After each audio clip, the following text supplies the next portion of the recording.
Assalamualaikum students. Before starting journal, we have to discuss some of their transactions.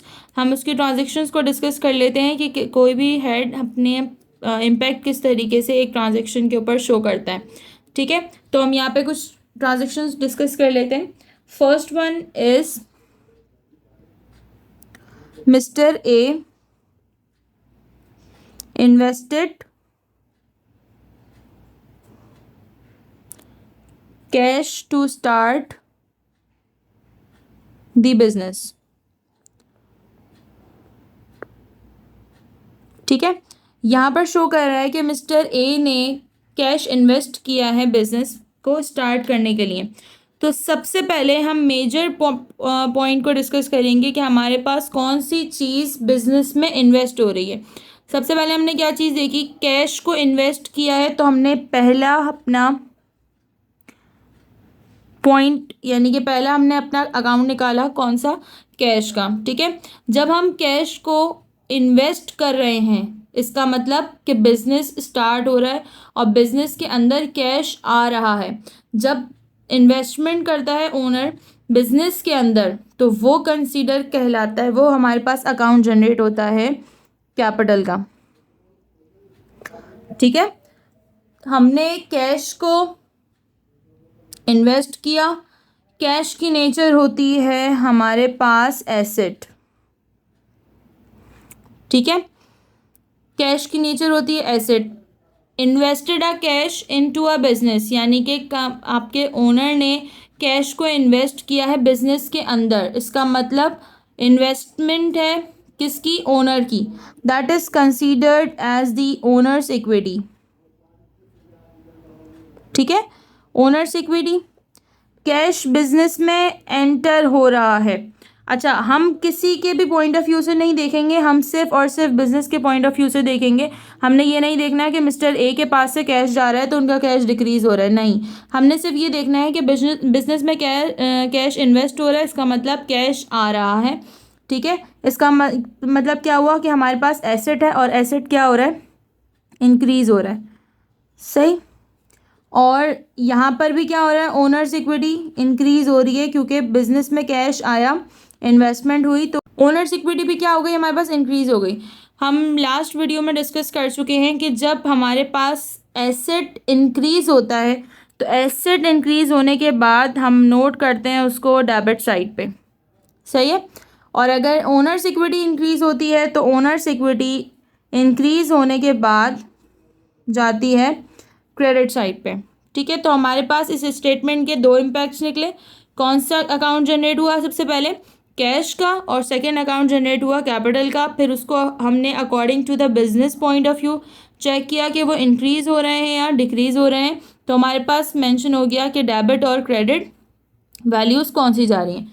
Second statement मौजूद है हमारे पास, mister A started the business through investment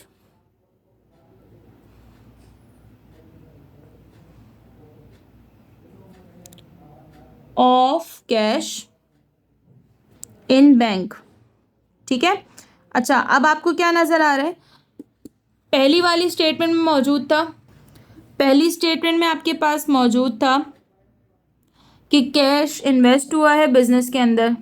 ठीक है, direct में मौजूद था कैश. अब आपके पास मेंशन है mister A started business through investment of cash in bank, यानी कि मिस्टर ए जो थे उन्होंने कैश को बैंक के अंदर इन्वेस्ट किया, बैंक के अंदर डिपॉजिट करवाया ताकि वो शो हो कि वो इन्होंने बिजनेस के लिए इन्वेस्टमेंट कर दी है.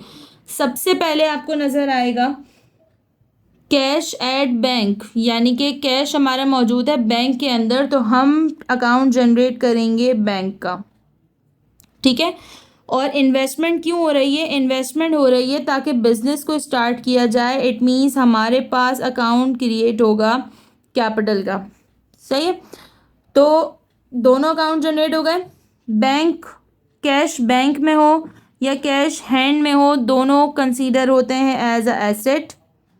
और कैपिटल हमारे पास हमेशा कंसीडर होता है ओनर्स इक्विटी. ठीक है।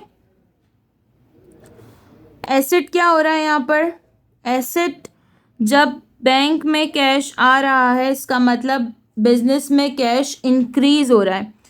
तो अगर एसेट इंक्रीज होते हैं तो उनकी नेचर होती है as a debit.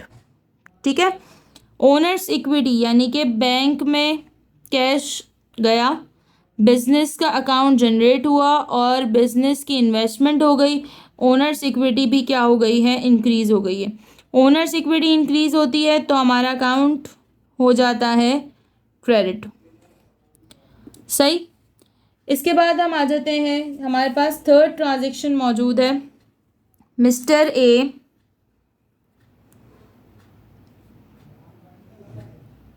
Started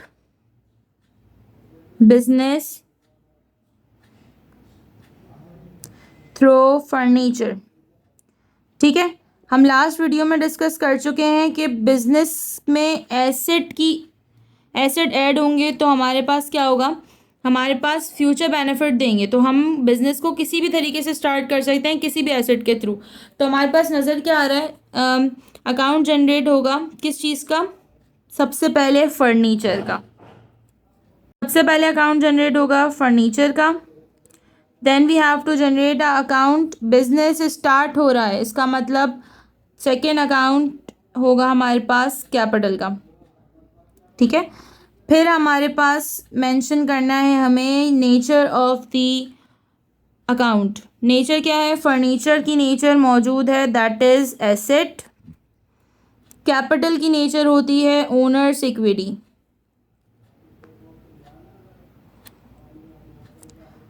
asset increase हो रहे हैं, क्यों? क्योंकि बिजनेस के अंदर इन्वेस्टमेंट हुई है। Increase of asset is considered as debit.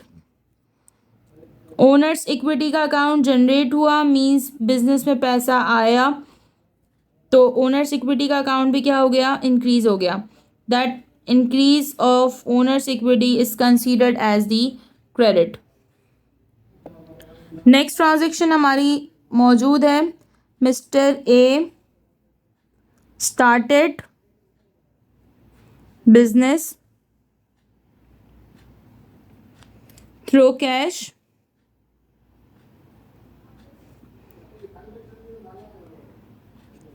Cash and building. ठीक है। अब आपको क्या नज़र आ रहा है? अब यहाँ पर नज़र आ रहा है कि मिस्टर ए ने बिजनेस स्टार्ट किया है जिसमें उन्होंने इन्वेस्टमेंट किस चीज़ की है? इन्वेस्टमेंट थ्रू कैश भी की है और इन्वेस्टमेंट थ्रू बिल्डिंग भी की है। तो हम यहाँ कह सकते हैं we got two different assets here. First one is cash, तो पहला अकाउंट जनरेट हो जाएगा कैश का, सेकेंड अकाउंट जनरेट हो जाएगा बिल्डिंग का। ठीक है। फर्स्ट अकाउंट आया कैश, सेकेंड अकाउंट आया बिल्डिंग, और बिजनेस स्टार्ट हो रहा है तो बिजनेस के स्टार्ट होने पर हमारा लाजमी जो अकाउंट जनरेट होता है that is considered as the capital. ठीक है। हमारा एक और अकाउंट जनरेट हो गया, that is basically the capital. अब क्या करना है हमने? कैश हमारे पास इंक्रीज हुआ है और कैश की नेचर होती है एसेट। ठीक है। बिल्डिंग की भी नेचर मौजूद है हमारे पास, दैट इज एसेट, और कैपिटल की नेचर मौजूद है दैट इज ओनर्स इक्विटी।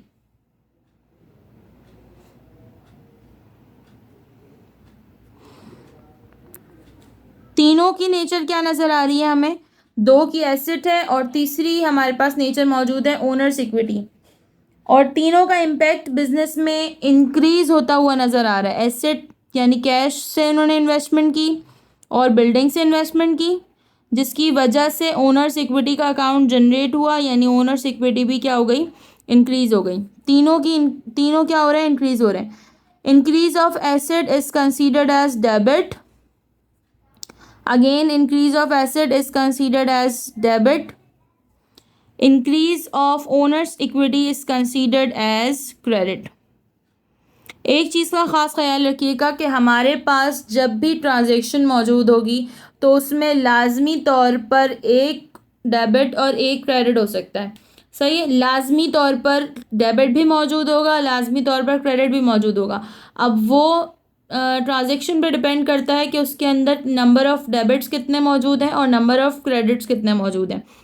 ठीक है, सेकेंड ट्रांजेक्शन हम शो करते हैं। सेकेंड ट्रांजेक्शन मौजूद है, mister A purchased furniture. Mister A purchased furniture on cash. सही है, अब आपको क्या नज़र आ रहा है? अब आपको नज़र ये आ रहा है कि मिस्टर ए ने फर्नीचर को परचेज किया है ऑन कैश। ना यहाँ पर बिजनेस में इन्वेस्टमेंट हो रही है, ना बिजनेस स्टार्ट हो रहा है, बस एक हमें दो हमें नज़र आ रहे हैं अकाउंट्स। पहला नज़र आ रहा है फर्नीचर और दूसरा नज़र आ रहा है कैश। सही है, तो हमने क्या किया, सबसे पहले मेंशन किया फर्नीचर और मेंशन किया कैश। मिस्टर ए ने परचेज़ किया फर्नीचर, इसका मतलब उन्होंने बिजनेस के पर्पज़ से फर्नीचर को यूज़ करने के लिए परचेज़ किया है। ठीक है, और हमारे पास से जा रहा है कैश। दोनों की पहले हम नेचर लिखेंगे, दोनों की नेचर मौजूद होती है हमारे पास लाजमी तौर पर एसेट। ठीक है, अब हमने मेंशन करना है increase and decrease. Furniture purchase किया है, इसका मतलब फर्नीचर बिजनेस में आ रहा है। जब फर्नीचर ऐड हो रहा है इट मीन्स इंक्रीज हो रहे हैं हमारे एसेट्स। ठीक है, फर्नीचर को ख़रीदने के लिए बिजनेस से हमारे पास से पैसा चला गया। जब पैसा चला गया इसका मतलब कैश हो गया हमारे पास डिक्रीज, तो यहाँ आ जाएगा डिक्रीज ऑफ एसेट।